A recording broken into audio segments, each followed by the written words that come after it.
భయపెట్టాలి అని చెప్పి ఒక గూండా రాజ్యం ఇవాళ కాంగ్రెస్ ప్రభుత్వం నడుపుతుంది. కానీ వాళ్ళు మర్చిపోతున్నారు, ఇది ఓరుగల్లు, మీరు వరంగల్ బిడ్డలు, సాకలి అయ్యమ్మ పుట్టిన గడ్డ, ఇది షేక్ బందగి దొడ్డి కొమరయ్య పుట్టిన గడ్డ, సర్వాయి పాపన్న పుట్టిన గడ్డ, ఇది ఈ గడ్డ మీద రాణి రుద్రమ పుట్టిన ఈ గడ్డ మీద, సమ్మక్క సారక్క పుట్టిన ఈ గడ్డ మీద ఈ ఉడత ఊపులకు ఎవడు భయపడని చెప్పి ఆ హౌలగాడు రేవంత్ రెడ్డికి మనం యాద్ చేయాల్సిన అవసరం ఉన్నది. నేనేదో కోపం మీద అంటలేను, హౌలగాడు అని ఉత్తగానే అంటలేను, నేను తెలిసే అంటున్నా, కేయాలనే అంటున్నా. ఎందుకు హౌలగాడు అంటున్నా అంటే, సరే జర నన్ను మాట్లాడినీరని దండం పెడతా, జర మీ లొల్లి పని నేర్పి, జర గొంతు పోయింది, సర్దయింది, జ్వరం ఉంది, ఏమనుకోకుర్రి, జర్రా ప్లీజ్. మీరు జనగా వాళ్ళు డిస్టర్బ్ కాకుండా చూడుండే, జనగా ఉంది, మీకు దండం పెడతారా? ఆగురు ప్లీజ్ ప్లీజ్.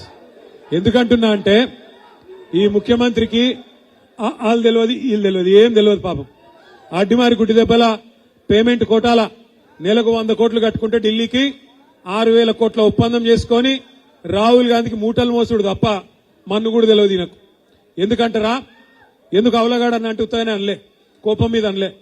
మొన్న మాకు శాసనసభల ఈ మునగాడు నీళ్ల గురించి చర్చ పెడతాడట, కేసీఆర్ కు నీళ్ల గురించి చెప్తాడట. ఎవడు? రేవంత్ రెడ్డి. ఏ రేవంత్ రెడ్డినా ఏ వాగ్ ఎక్కడుందో తెలియదు, ఏ వంక ఎక్కడుందో తెలియదు, ఏ వాగ్ ఎక్కడుందో తెలియదు, ఏ వంక ఎక్కడుందో తెలియదు, ఏ డొంక ఎక్కడుందో తెలియదు, ఏ చెరువు ఎక్కడుందో తెలియదు, గోదావరి ఎక్కడుందో తెలియదు, కృష్ణ ఎక్కడుందో తెలియదు. మొన్న అడుగుతాను అధికారులను కూర్చోబెట్టి, దేవాదిలో గోదావరి కిందికే వస్తుంది కదా అని అడుగుతాను. గంట తెలియలేదు. దేవాదిలో గోదావరిలు ఉందా, కృష్ణలు ఉందా, బంగాళాఖాతం ఉందా, అది కూడా ఎక్కలేదు. నీకు బ్రజేష్ కుమార్ ట్రిబ్యునల్ కు బచావా ట్రిబ్యునల్ కు తేడా తెలియదు. మొన్న స్వాతంత్ర దినోత్సవంలో చెప్తున్నాడు ఈ మునగాడు, స్వాతంత్ర దినోత్సవం రోజు ఒక ముఖ్యమంత్రి మాట్లాడే మాటలు ఎంత ఆలోచించి మాట్లాడాలి, ఎంత పొదుపుగా మాట్లాడాలి. ఈ మునగాడు చెప్తున్నాడు.